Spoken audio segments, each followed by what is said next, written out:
I wrote this a couple years ago for people with suicidal thoughts to let them know they're not alone in this world. And a lot of people often have them, including me. And all we can do is stay strong and make it day by day. And just make it one day at a time.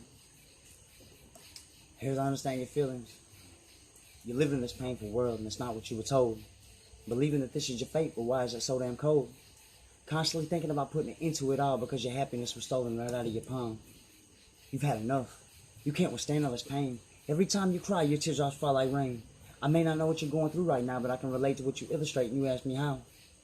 Because I and many others often feel the same inside of our mind, living every day faking happiness all the time. You try to be happy, but guess it's just a flaw in your design. These thoughts I can truly understand. I can even understand how it feels to fight quicksand to get out of bed. Now raise your hand if you can relate to what's been said.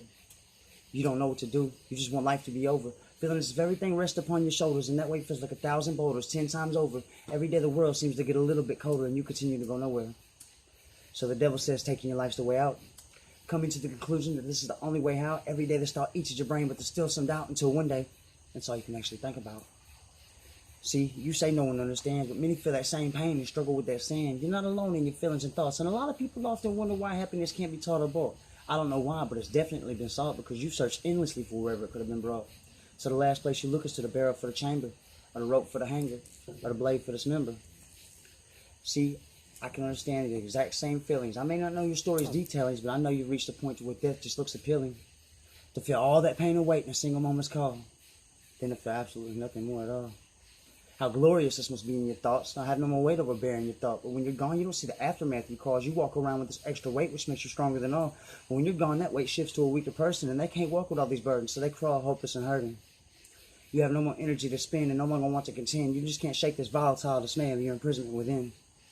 See, you think taking your life is the solution to your problem, but afterwards you can't see all the grief that it causes, all the agony and sadness in your so-called solution will create anger, sadness, and confusion. Some will be in denial and think it's an illusion, but it's no delusion. You can't rewind and take back your decision. That if you'll be in eternity wishing you never did it, that's the one thing that can't be undone. You're not the controller of that outcome. You don't get to decide when that time comes. Please listen. I know how you feel. Just please don't give up that battle uphill. Don't fall off track. Please don't kill yourself. Just don't derail. I know it's deep down inside. Please, just give it time to shine.